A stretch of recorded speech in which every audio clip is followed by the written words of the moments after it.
Good morning or good evening to everyone joining us today. Thank you for tuning in to Technology That Matters, Understanding Nutrient Use in Cancer, presented by SGInnovate and Singapore MIT Alliance for Research and Technology, or SMART. I'm Zing from SGInnovate, and we are a government-owned organization that invests in and helps build deep tech startups that leverage science and technology to make lives better for all.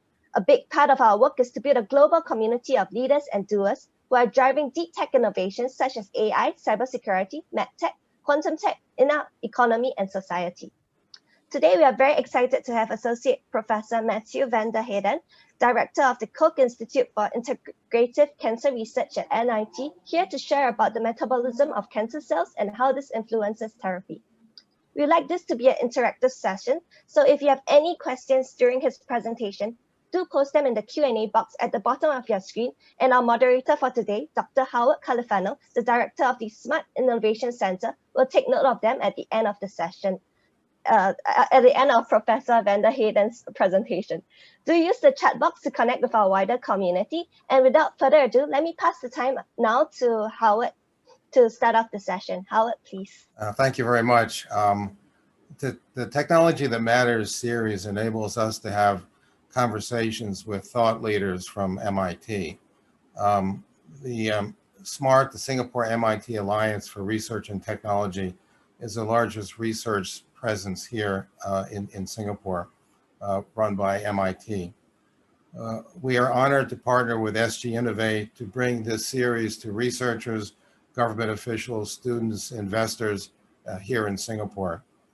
We're honored to have Professor Matthew Vander Heiden join us this morning.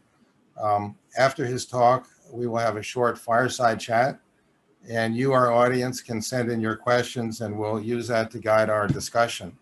We're extremely honored to have Professor Vander Heiden join us. He's the director of the very prestigious Koch Institute of Cancer Research at MIT, and the associate professor of the Department of Biology at MIT. He is also an institute member of the Broad Institute of Harvard and MIT, an instructor of medicine at the Dana-Farber Cancer Institute and Harvard Medical School. He received his MD and PhD degrees from University of Chicago. He also completed clinical training in internal medicine and medical oncology at Brigham and Women's Hospital and Dana-Farber Institute, prior to completing a postdoctoral fellowship at Harvard University. His laboratory studies how metabolism is regulated to meet the needs of cells in different physiological situations, with a focus on understanding the role of metabolism in cancer. May I now turn the podium over to Professor Vander Heiden. Thank you so much, Howard, and thank you, Zhang, for the great introduction and the invitation to be here today and share with you some of our lab's work. Let me share my screen, get everything here squared away. Okay, I hope everything here is projecting okay. If not, Howard, please let me know. Before we get started, I just want to show my disclosures. And I thought I would just start off by, as the recently named director of the Koch Institute at MIT, I thought I would just give you guys a very brief introduction to my center. It's a place that I'm very proud of and very excited to be. And I think given the diversity of people in the audience today, I think it's something that you guys should know about, because apart from the research that I'll spend most of the time talking to you about today, I'm also very happy to discuss some of the really exciting work here that's going on within this building.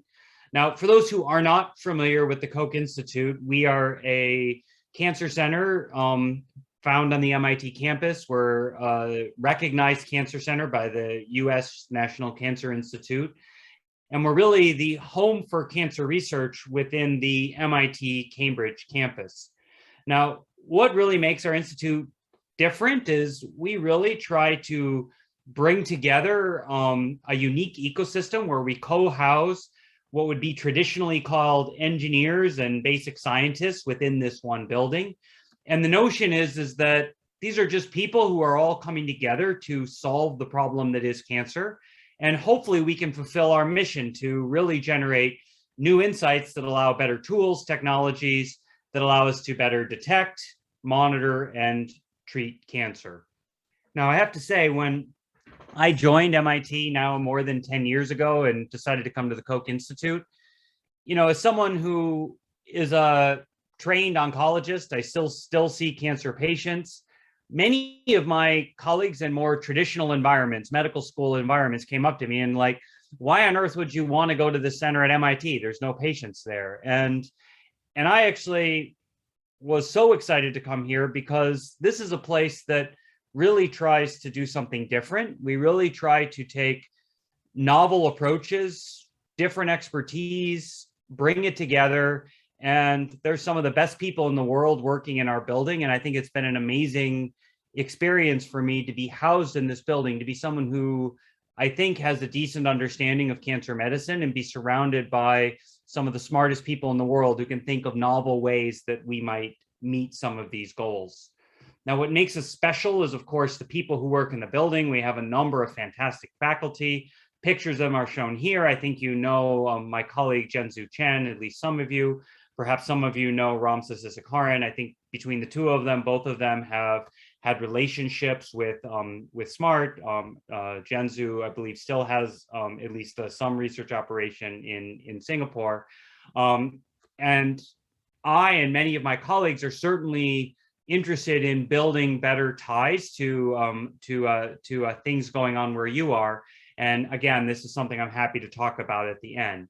But really what I want to focus on today is really work that's ongoing in my laboratory, which happens to be located right here within the Koch Institute building, and really share with you some of our efforts to try to understand what metabolism in cancer really means and how better dissecting the metabolism of cancer might teach us more about therapy, teach us more about how to address patient questions, which is really the key if we want to make a difference for patients, which is also the key if we want to start successful companies, something that I know many on the call here are interested in. Now, the relationship between metabolism and cancer is quite complex and multi-layered. And when you say metabolism, this actually means different things to different people.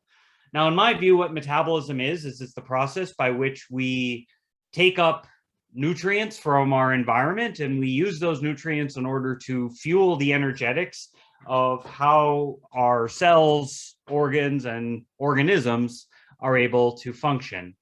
And of course, there's links between metabolism and cancer at many different levels. There's links at the cellular level, at the tissue level, and even at the whole organism level. And broadly speaking, my lab is interested in many of these things, and I hope to share with you some of them today. But I like to, just by way of introduction, really point out that some of these links really get at the heart at some of the most profound, I think, questions around cancer, things that are very well understood, even among the lay population, yet often are incompletely harnessed to actually make a difference in real patient care. A great example of this is one of the most common questions I get in the clinic or from patients who just contact me out of the blue is a very simple one. They've been diagnosed with cancer, they're being treated with cancer, and they want to know what they eat. And it's shocking how poorly anyone can actually answer this question.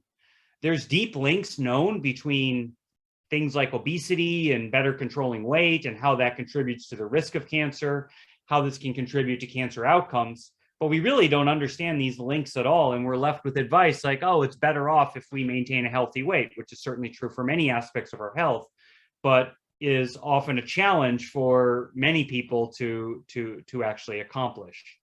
And then, of course, at the level of cells and tissues, which is much of what I'll focus on today, I would argue that if we really understand how it is that the metabolism of these cells and tissues really work in the context of cancer, it really would inform things that really most of us care about, and that is how can we develop better drugs, how can we develop better therapies, and really ease the suffering of patients with cancer. And hopefully what I can share with you today is some of our perspectives of thinking about cancer metabolism for a very long time, about how understanding metabolism, I think, is finally helping me at least understand how it is that some of our cancer drugs work.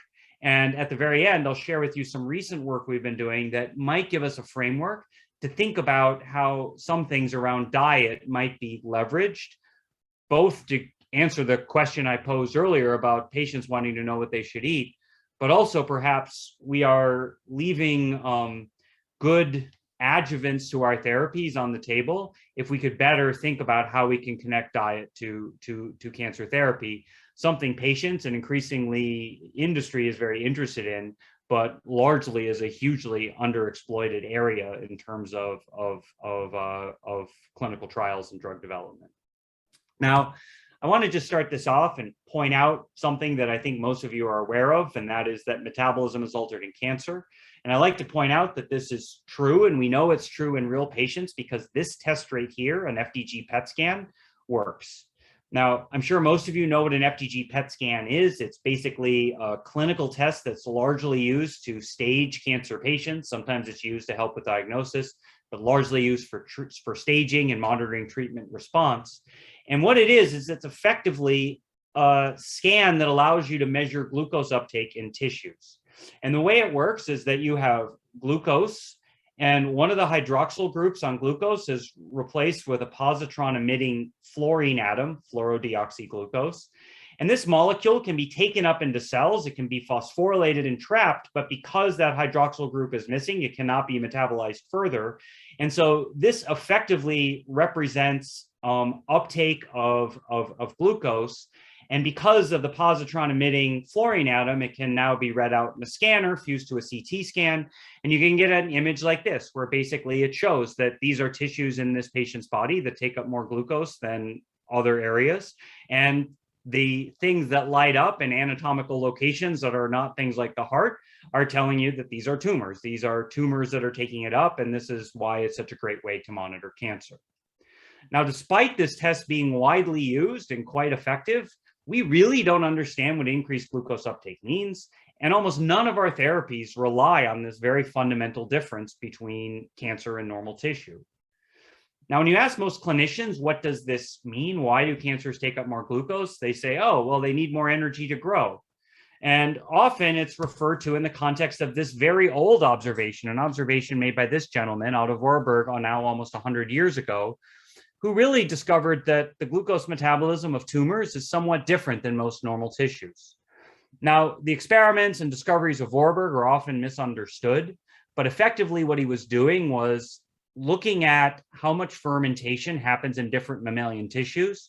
Prior to him, Louis Pasteur had discovered that microorganisms do fermentation, and how much fermentation they do depends on how much oxygen is present. What Warburg found is that most of our tissues behave like Pasteur's yeast did. That is, how much oxygen is present determines how much fermentation they do, how much lactate they make in the context of mammals. But he found tumors was somewhat different. They tended to do fermentation regardless of how much oxygen is present.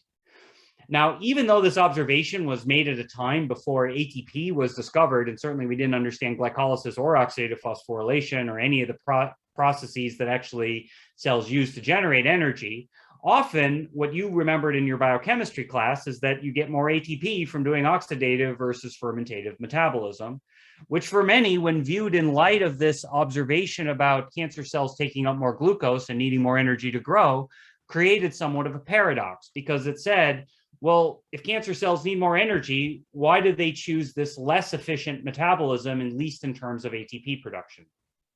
Now, work from us and many groups has suggested that an answer to this might be as follows, and that is energy really comes for cells in many different forms. When you took an undergraduate, or in the case of my daughters now, high school classes where they learn about glycolysis and the TCA cycle and how cells do metabolism, they largely learn about ATP as the output, and they memorize all the different ways cells can make ATP. But what's missing from that is that cells need energy in other ways as well, particularly if you're going to grow. Remember, all cells need energy, and they need energy in the form of ATP in order to carry out otherwise thermodynamically unfavorable reactions. It's what's necessary for life to be possible, and therefore is important for all cells, proliferating or not, cancer or normal. Now, to proliferate, you certainly need more ATP in order to do the reactions that allow you to proliferate. But what surprises most people is that the fractional increase in ATP you need to proliferate is actually quite small relative to how much ATP you need just to be as a cell. These two ovals are drawn to scale. And there's actually zero evidence that cancer cells are ever ATP limited. Rather, what we think and what others have proposed is that likely what accounts for these unique metabolic phenotypes of cancer cells is probably reflecting more the nutrient programs they need to use not to make ATP, but rather to make the stuff that they need to grow. That is, how do they generate all the stuff, all the proteins, nucleic acids, lipids, all the things that are necessary to build new cells? And so the increased nutrient uptake and whatever other metabolic phenotypes, be they the Warburg effect or anything else people study, likely, we would argue, are telling us more about how cancer cells carry out this proliferative metabolic processes and less about how they get ATP. Now, you may push back and say, like, well, wait a second. Well, don't we understand all this? I mean, isn't all this stuff linked? And it absolutely is. Metabolism is the ultimate system. We understand a great deal about this. But I also like to point out what we don't know. And I teach metabolism to undergraduates at MIT here in Cambridge. And so I know very well what's taught in those classes. And largely what you learn is how cells get ATP and not run out of it. And you may learn how you use nutrients and turn it into things, but you don't really learn what I would argue is the fundamental problem of proliferation because it's not understood. And that is our cells, cancer or otherwise, are surrounded by more nutrients than they know what to do with. And it's really, how do they decide which nutrient to use and allocate it to make all of the stuff they need to grow? Now, remember, you may have learned how you did glycolysis or oxidative phosphorylation from glucose, but cells in our body, that FDG PET scan tells us right off the bat, the cancer cells may use a lot of glucose, but our other tissues do metabolism too, and they must be eating something else. And it's become quite clear that many different cancer cells have various nutrient preferences. And it's really completely unclear why different cancer cells rely on different nutrients. Yet I would argue that this is fundamental to understanding many things about cancer, including how our drugs work. Now, it's not very common people get on and talk about old traditional chemotherapy, but I can tell you as a person who treats cancer, we give people chemotherapy all the time. And we do that because chemotherapy works. Now, chemotherapy has somewhat of a bad name, and cytotoxic chemotherapy is kind of billed as non-specific poison that attacks all dividing cells. But that's really not fair to the history of cancer treatment or to these drugs. Again, we use these drugs because they work. And the idea that they're non-specific poisons that attack all dividing cells is revisionist history. That's simply not true. Many of our best chemotherapies are actually quite targeted. We just didn't know what the targets were at the time they were developed. Some of the very first chemotherapies, antifolates, later other antimetabolites, drugs like 5-FU, these drugs have very clear targets in nucleotide metabolism. And I like to point out 5-FU, the target is thymidylate synthase. That's thymidine metabolism. All of our cells need thymidine. You would say, oh, thymidylate synthase, that must be an essential gene. Yet we have a drug that is a quite specific inhibitor of thymidylate synthase that is curative as adjuvant therapy for colon cancer and is completely ineffective in melanoma. Those cancers grow at exactly the same rate. They have similar genetic mutations. The only way to reconcile that clear fact is that there must be differential dependence between colon cancer and melanoma on thymidylate synthase, despite the fact that all cells must require thymidine to grow. And so this must say that those cancers do metabolism differently. And I think there's overwhelming evidence that different cancers actually do metabolism differently. And I think this ultimately underlies why some of our oldest cancer therapies work. And I would argue presents a tremendous opportunity where we could think about metabolism because nothing has been rationally designed in this space, or at least little has been. Now, my group has spent a lot of time thinking about what makes the metabolism of specific cancers different. And what we found really comes down to three different things. Now, much of cancer drug development recently has been dominated by understanding the genetic mutations that drive different tumors, and certainly lots of exciting work about targeting these and lots of evidence from many groups saying that genetic mutations that drive cancer, the oncogenes and tumor suppressor genes, can certainly affect how cells do metabolism. However, a very interesting experiment was done by, again, a number of people, including us, where we looked simply at the gene expression of metabolic enzymes in cancer and compared them to normal tissues. And what we found is that cancers look more like their normal tissues than they look like other cancers. Now, the way we've interpreted this is as follows. It's clear that different tissues in our body need to do different metabolism because they have different function. Your liver does something different from your brain, therefore it does different metabolism to support those functions. Now, it could have been when you develop a tumor in those different organs that they all revert to some common metabolic program that's true in all dividing cells. But that's not what people found.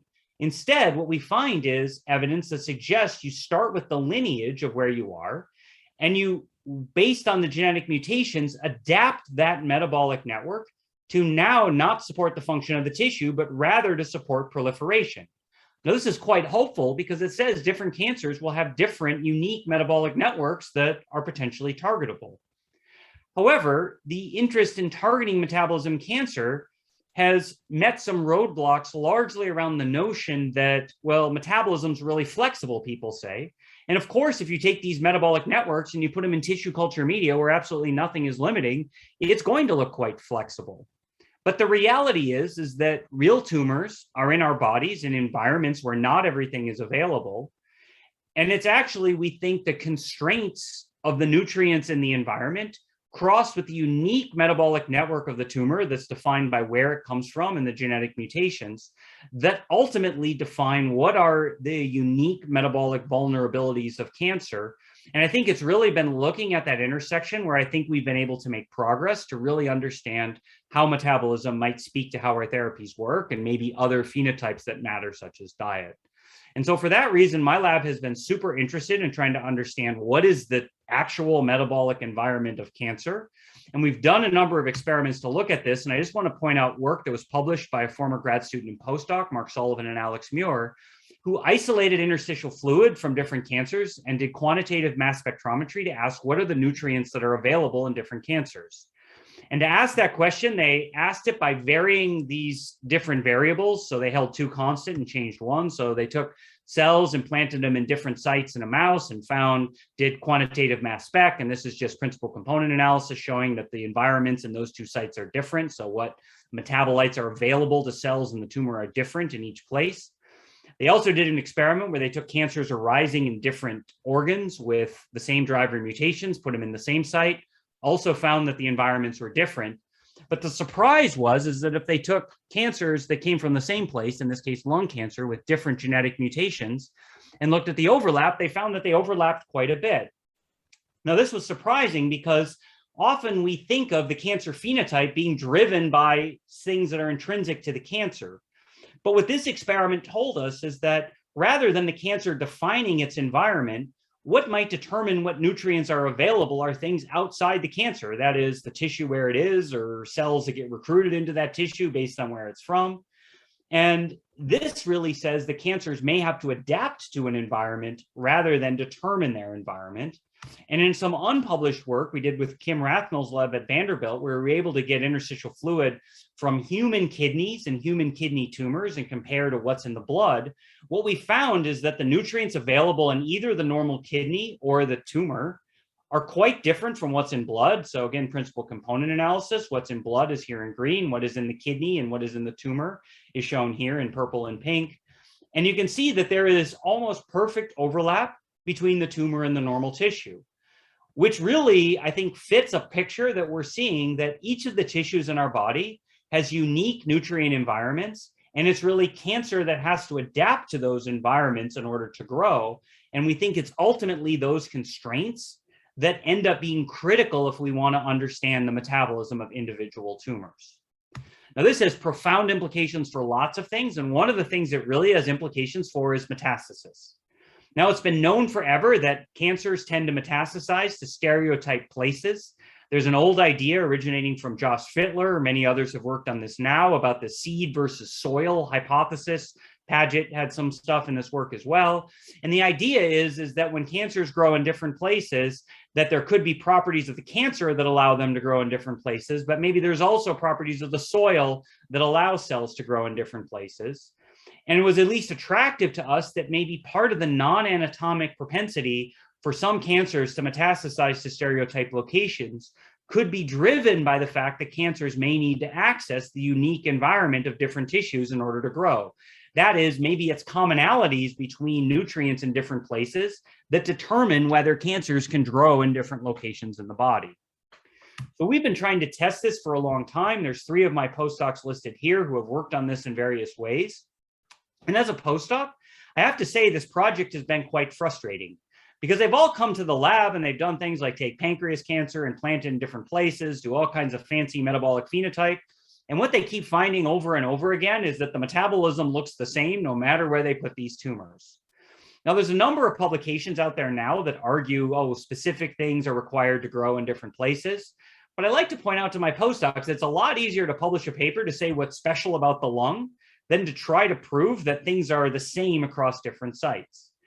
However, things being maybe more similar than we might have thought across different sites actually fits clinical experience.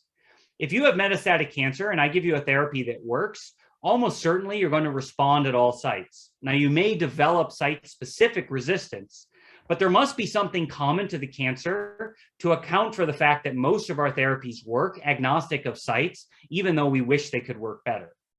And it's really the exception to this, which I think proves the rule. And that is, the exception to this is, of course, the brain. And there's many examples, clinical examples, where we have therapies that are quite good at controlling systemic disease, but fail to control disease in the brain. And one of the best examples of this is HER2-positive breast cancer. Targeted HER2 therapy is quite good at controlling systemic disease, but it increasingly fails in the brain. And in fact, this is a major clinical problem.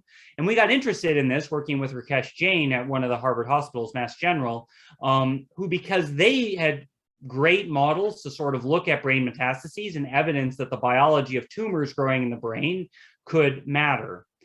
And also in recently published work, we were able to actually identify that metabolism really is different in the brain than in other sites.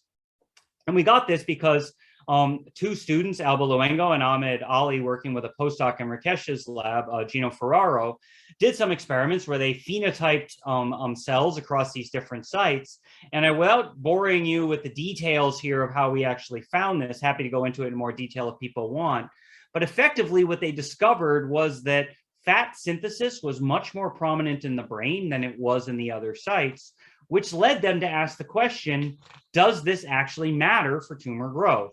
And so they did some experiments to do this. They knocked out the ability of tumors to make their own fat. And what they found is it didn't matter to grow in either the breast or the liver, but it mattered a lot to grow within the brain. That is, cells could not grow in the brain if they could not make their own fat. And the reason for this is because cells don't have access. Breast cancer cells don't have access to fat if they're growing in the brain. Now, you may think of brain as being a very fat-rich tissue, but most of the fats in the brain are tied up in very specific brain lipids. And most of the lipids that would be available to breast cancer cells, while they're present in the liver and mammary fat pad, simply are not found in the brain microenvironment. And this is why cells can't grow there. And it actually leads to a way to think about how it is then that why cancers might get back to this problem of actually showing these differential dependency on essential genes. That is a hypothesis for why the metabolism of cancer ends up being different and different in a non-flexible way. Now, you might ask, well, you go to the brain, why don't you just turn on lipid synthesis? There certainly are pathways and ways cells can turn this on. And of course, some breast cancer cells do that, but the reality is not all can. So why is this? And the notion is, well, all cells are made of similar things. And so why can't cells just make all the stuff they want? And the idea is that perhaps cells have a budget. That is, if you're a graduate student and you only make, a certain salary, that salary has to cover your rent, it has to cover your food, and it has to cover whatever else you're going to do in your life, your clothes, etc. Now, if you get one of those things for free, now you have more money left over to buy other things. And we think similar things are going on in tumors. We think tumors become addicted to having to take up specific nutrients in their environment so that they can save their budget to make other things. And ultimately, this leads to the constraints about whether or not cancer cells can grow in different places. Now, we think we have a handle on this, what this budget is. And to explain it, I have to remind you a little bit about how metabolism works. What hopefully you learned in your undergraduate class is that the way cells get energy is they couple the favorable oxidation of nutrients to charge up an ATP-ADP ratio. This is why cells, and this is favorable oxidation reactions, that is removing electrons from nutrients in order to, which is favorable, burning wood, burning gasoline, same thing. Why we eat reduced carbon, that's where calories come from. But this favorable oxidation actually carries with it a problem. That is, to do this, you have to dispose of the electron waste. That's what oxygen consumption or fermentation do for cells, because it really allows you to regenerate the cofactors that allow you to do oxidation. Now, I point this out because remember, go back to what I told you earlier, cells have this fixed ATP requirement just to live, and to grow, now you have this additional ATP requirement, albeit small, but you also have to make all this stuff. And it turns out the stuff you have to make, a lot of it, things like nucleic acid, rings and double bonds, are also more oxidized than the food you eat. And so growing, proliferating cells have this real oxidation problem where not only do they have to make ATP, but now they have to make all this other stuff. That's a lot of electrons to dispose of. We know oxygen is intrinsically limiting for lots of cells. And so we think it's this NAD limitation that's ultimately driving lots of cancer phenotypes, including this budget and maybe things like aerobic glycolysis. I like to remind people that cancer cells aren't the only cells that do fermentation. This is true in immune cells, it's true in yeast, it's true in bacteria. And why you do fermentation really has to do more with electron balance than anything else. And we published earlier this year that the reason we think cells do fermentation is because this is much more efficient at NAD regeneration than this. That is, you get more ATP from doing oxidative metabolism, but you also have a much larger electron disposal problem. And in fact, the electron disposal that gives you ATP is actually coupled to that involves oxidative reactions, is coupled to ATP synthesis. And so why we think cells do fermentation is really when the demand to do oxidation exceeds the demand for ATP. That is, cells probably are never ATP starved. Rather, they have too much ATP and they want to do this extra oxidation. And we think this is what this phenotype of the Warburg effect is really reflecting. But regardless, this is also what we think the budget is, because it turns out you need NAD to synthesize all kinds of things that all cells need to grow. And it turns out cells can get some of these things from their environment, or they can make them. And we think it's differential availability of these things in the environment that leads to the differential requirements of different cancers to make them and dependencies on making them, or taking them up from their environment and really lead to some of these metabolic phenotypes. Now, an example of this really comes from this work, which was done in collaboration with Tyler Jack's lab, one of my colleagues at MIT, at the Koch Institute. And Tyler's lab did a screen, I don't have time to go into all the details, where they're trying to find dependencies of small cell versus non-small cell lung cancer and pancreas cancer. And they found that small cell lung cancer was much more sensitive to brequinor, a pyrimidine synthesis inhibitor, or knockdown of DHODH, an enzyme that's required for pyrimidine synthesis, and that they could even use it to treat very difficult to treat genetically engineered mouse models of small cell lung cancer. But this now brings up an interesting question. Well, all cells need to make pyrimidines. Why is it that small cell lung cancer cares about making them more than non-small cell lung cancer or pancreas cancer? And the answer was largely figured out by a couple of my postdocs, Chris Nabel and Peggy Sue, in collaboration with postdocs in Tyler's lab, like Leanne Lee. And basically what they found, it had nothing to do with the ability to make pyrimidines. All the cells could make them, but rather it turned out that lung cancer and pancreas cancer was much better at salvaging pyrimidines from their environment. Now, what really proved this is we just looked for another cancer that, like small cell lung cancer, wasn't good at salvaging pyrimidines, and that's prostate cancer. And it was also very sensitive to brequinor, to pure pyrimidine synthesis, really arguing that the difference here is that these guys like to make pyrimidines and these guys like to salvage them. But what's super interesting, if you're a medical oncologist, you'll know this, is that the drugs like 5-FU that we use to treat cancer depend on pyrimidine salvage. Now, 5-FU is a great drug in non-small cell lung cancer and pancreatic cancer, but it is not a good drug for small cell lung cancer or prostate cancer.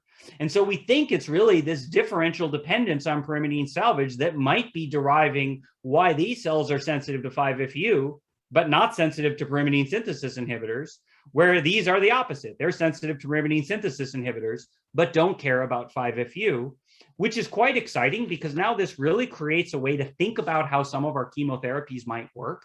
That is, perhaps cells have a budget to make things, and if we can understand the different nutrients requirements of different cancers, we can then leverage that to better understand what they have to make and what they have to salvage to actually go after better therapy. Now, I'm actually over time, and I apologize for that. And I want to save time for discussion, but I'm going to go through this last part very, very, very quickly, and it might be too fast for people to understand, so I will just get to the punchline.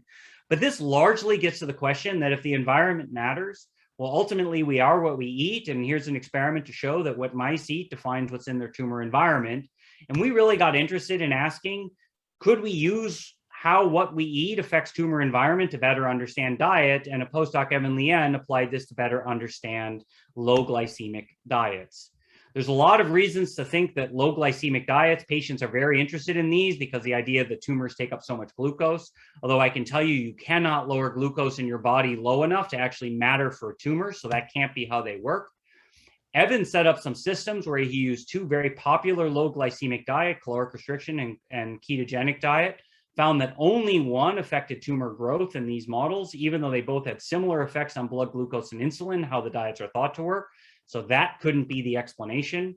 He asked what else was different about the diet, and it turns out they really affect lipid availability differently between the two locations. Makes sense. Ketogenic diet is all fat, caloric restriction, you lose a lot of fat in your body. And it turns out this really matters because if you don't have fat around, you have to make your own fat, what I showed you in the brain. And if you have to make your own fat, you have to desaturate your own fat. And it turns out the ability to desaturate fat is an insulin responsive process. So if you're on a low insulin diet, you cannot desaturate your own lipids. And so now this creates a hypothesis that perhaps one way low glycemic diets work is they basically lower your ability to make unsaturated fatty acids. And so if you have to make all of your own fats, you now can no longer balance saturated and unsaturated fatty acids. And if there's low fat in the diet, this is what happens. And that's in the case of caloric restriction. And we know this is true because if we overexpress the ability to do this, we can rescue the effects of caloric restriction. We can also modify the diet by further taking away sugar and changing the fat. And if we do so, we can basically make caloric restricted diets that do or do not affect tumor growth, depending on whether or not they perturb the ratio of saturated to unsaturated fatty acids in the tumor. And we can do the same thing in the ketogenic diet. We can modulate how the ketogenic diet, what fat content it has.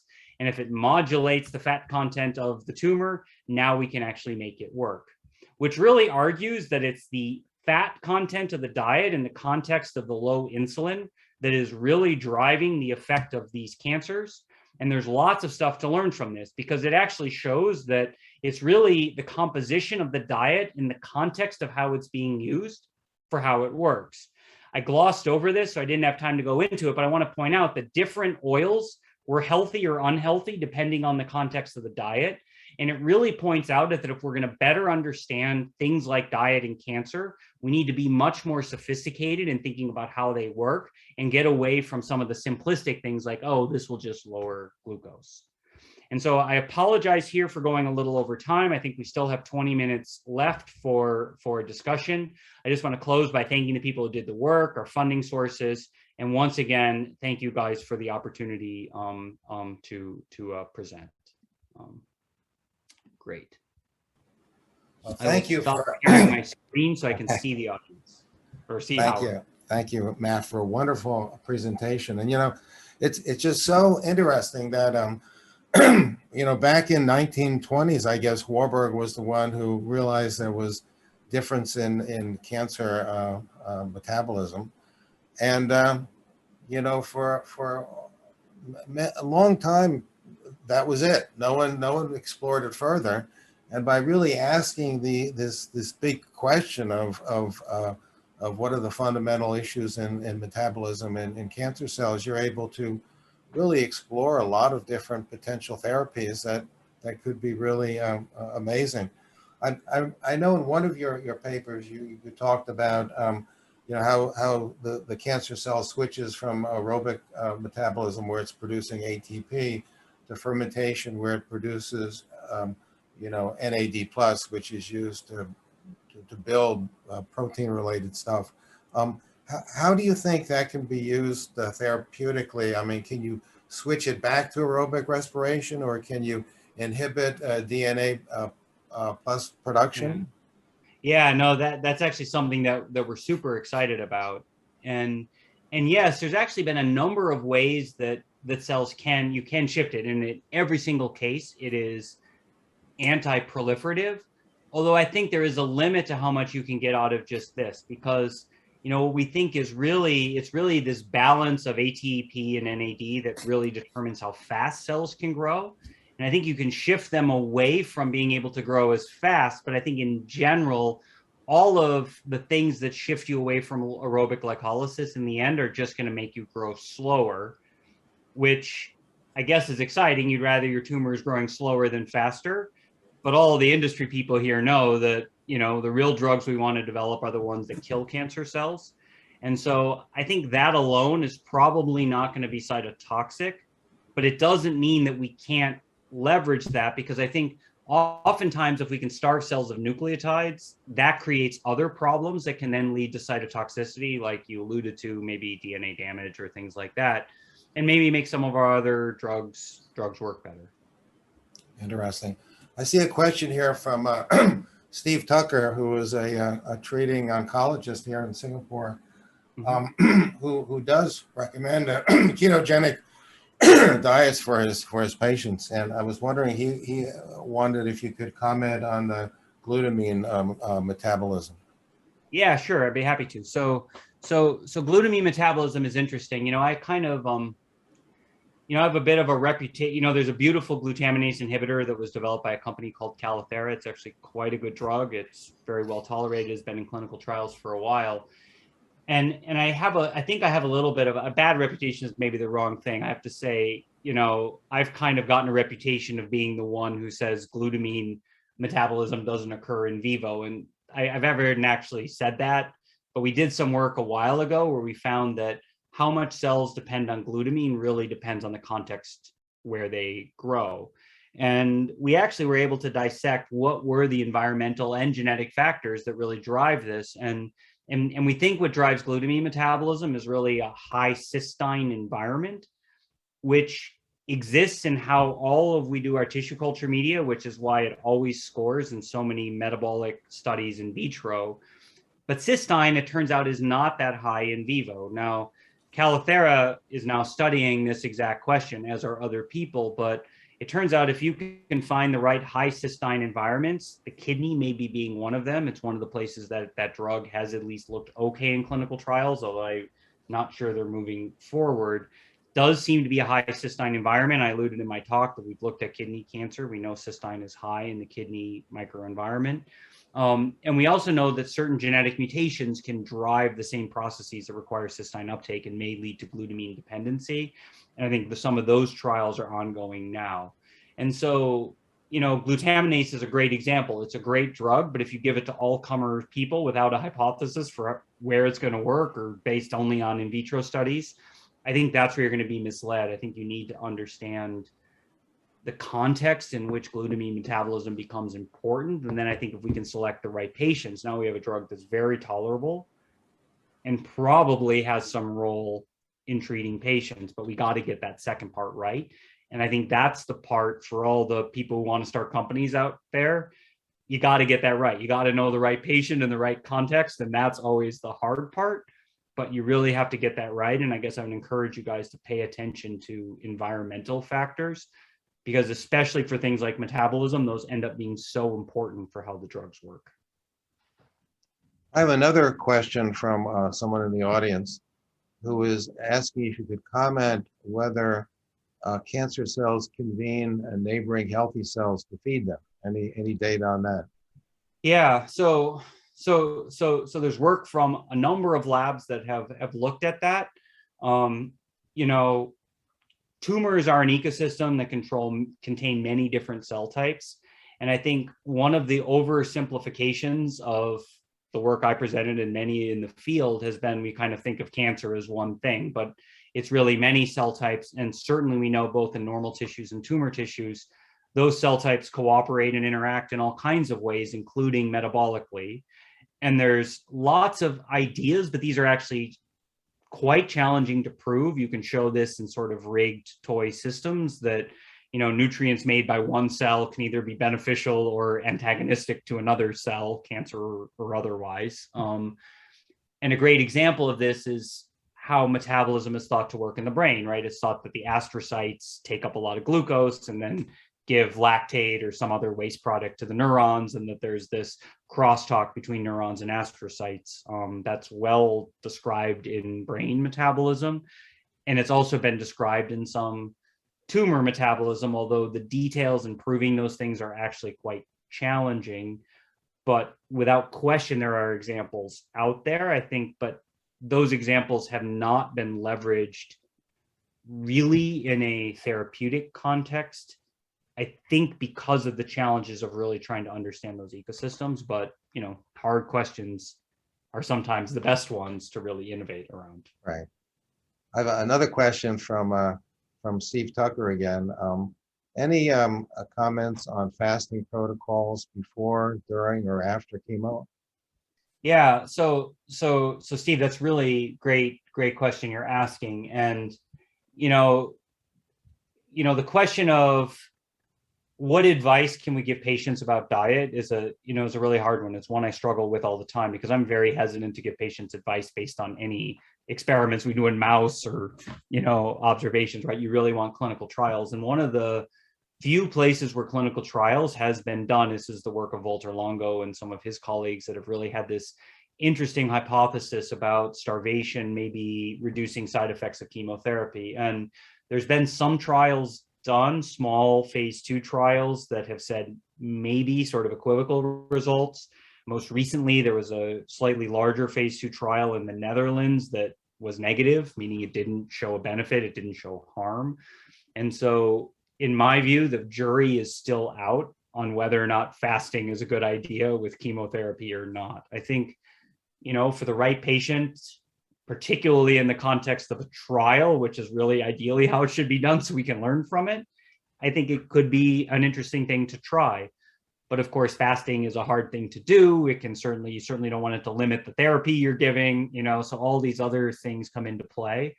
But I'm at least excited by the possibility that maybe there is a renewed interest in trying to, in a science-driven way, think about how we might do dietary interventions as adjuvants to some of our therapies. And I think that is, to get that right, is going to require both thinking from scientists, it's going to require buy-in from industry, and it's going to require clinicians to want to do the trials, and of course patients to participate, although I think the patients do it anyway, which is why I think, patients do all kinds of stuff, because if we don't give them guidance, they're just going to guess or read popular books and do it.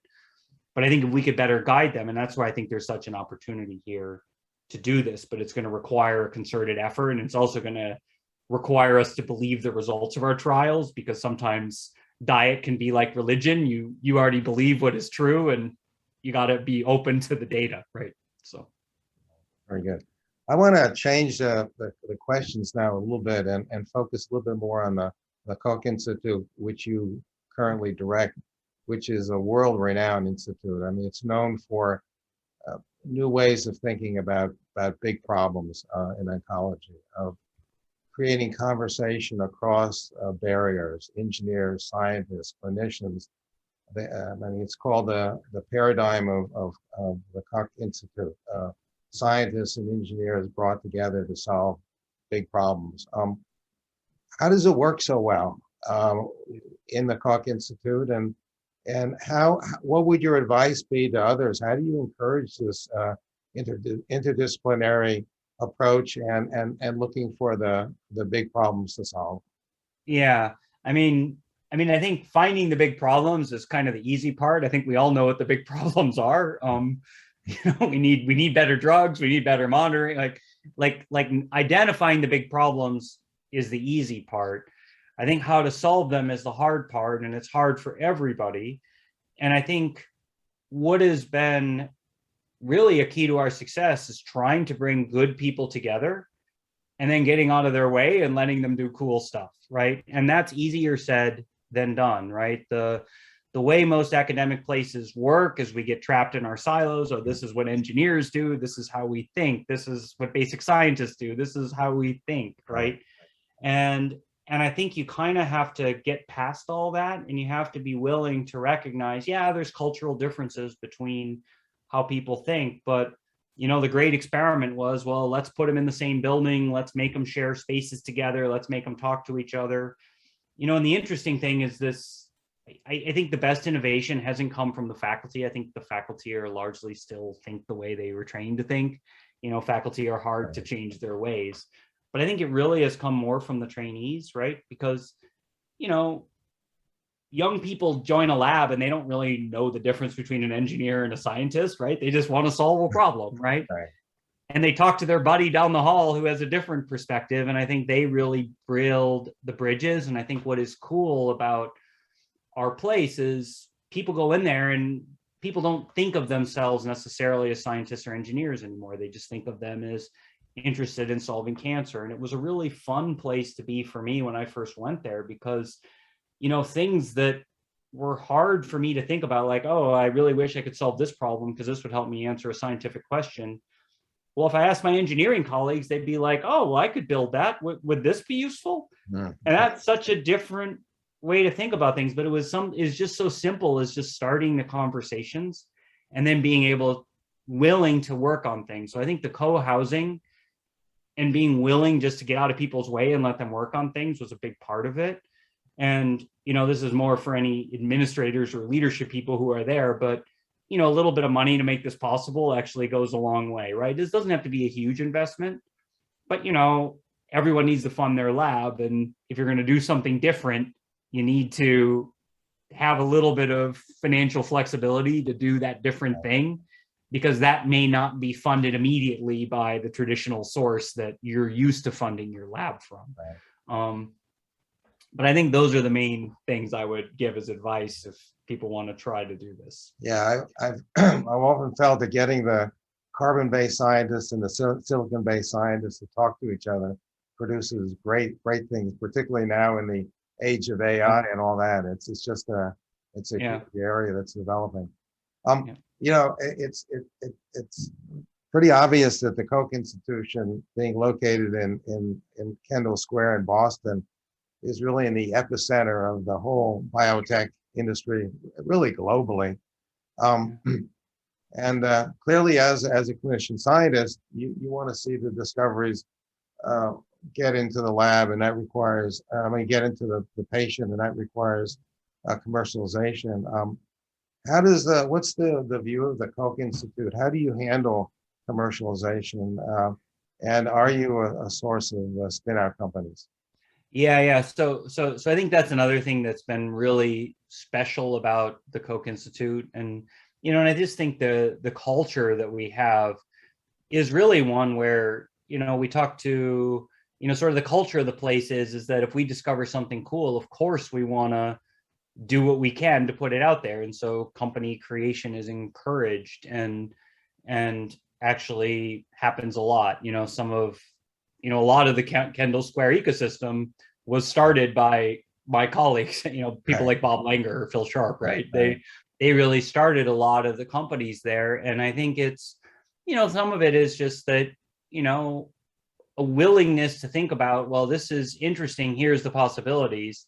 Well, you can talk about those possibilities. You can write those in papers, or you can go talk to, people and try to start something new and try to actualize what you discovered. And I think there's a lot of sort of structural and cultural things in place because of the long history of what we've been able to do that now make it easier. And I know this is something that lots of people are interested in replicating. And I think it really comes back to what I said before. I think it's very easy to be like, really start worrying about how you're going to protect yourself or your IP or stuff like that. And of course, those things are important and they matter to companies, but it's really the willingness to go out and do this that really, I think, makes, can make a big difference. And I think it's a really great thing about being in the Koch Institute, just how much companies happen. And now it's become a lot easier because, it's always easier to have a conversation with people when you can walk across the street and do it.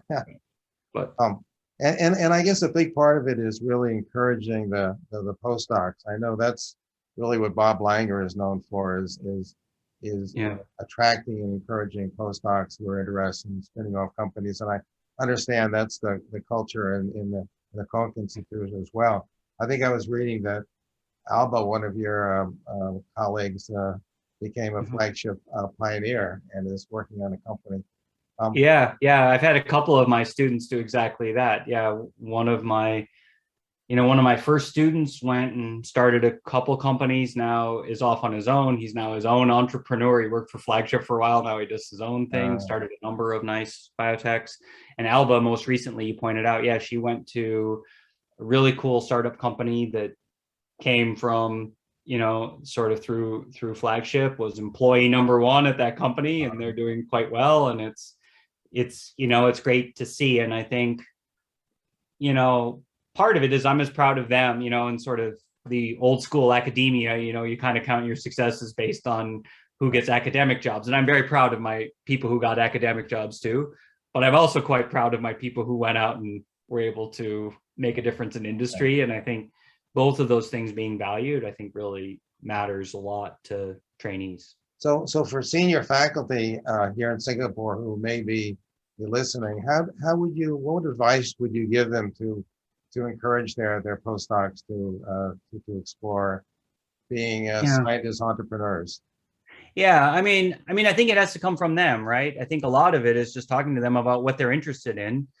And for those who aren't, like, just letting people know that this is a career out there, and then making connections for them and getting out of the way and let them do it, right? And certainly I do that. If, I always ask everyone who trains with me, what are you interested in doing? And I really do my best to help them meet their career path. And if they're interested in academia, well, obviously they need to know people in academia and sort of that career path.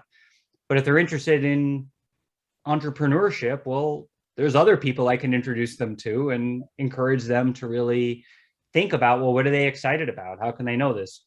Begin talking to people. Well, what does it take to actually bring an idea to the next stage? What's involved in those things? And that's something that is learned as well. And I think one can even start learning those things even as a postdoc or a graduate student. Right. Very interesting. It looks like we're kind of running out of time. I'd like to just ask one additional question. I've heard it's called the Koch Institute way of thinking. Thinking differently, tackling hard problems, conversation across disciplines. What is your advice, particularly to younger researchers who are listening, how they can kind of adopt the Koch way of thinking? Yeah, I think my advice to you would be, recognize that all scientific problems are hard. So work on something important, right? And don't be afraid to think differently about it. And don't be like, oh, well, I'm going to do this only because this is what we do, right? Don't be limited by what you know how to do. Think about, well, if this is the hard problem to solve and this is the right solution, how do I make that happen? And then go out and meet the people and figure out how to make it happen. And if no one knows how to make it happen, make it up, right? And figure out a way. And I think that's a great way to innovate and develop new solutions. I think it helps you not think like a scientist or an engineer or any sub-discipline, but just think like a person who wants to solve a hard problem. And I'll tell you, it's going to be hard, and not all of most of your solutions are not going to work, but the one that does, that's where you really make a big difference. So, well, it looks like our time is up.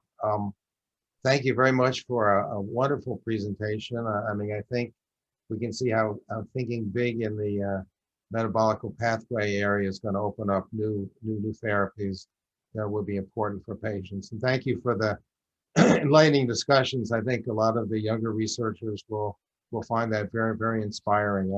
And I understand you're going to be here in Singapore in the fall, and we hope that trip will happen and you'll be able to to visit us here in person. So yeah, that would be wonderful. Thank you again. And thank you to the audience for participating. And we look forward to seeing you again at the next Technology That Matters event. And I'll turn it over to SGInnovate now. Yeah, the way of thinking seems to be in line with what SGInnovate believes in. So thank you, Professor Vander Heiden, for your great presentation, and Howard for your moderation. And of course, we can't forget our attendees. Thank you for tuning in and for your engaging questions. We hope this session will help propel innovation in biotech and cancer research and inspire more researchers and clinicians in the audience to become entrepreneurial scientists to help solve the hard problems in the world. If you'd like to revisit the conversation, we'll be sending a post-event email with the recording to the session. And do also connect with us on our various social media channels. And we hope to see you and Professor Vander Heiden at future events. So have a great rest of the week ahead. And bye-bye. Stay safe. Bye now. Thank you.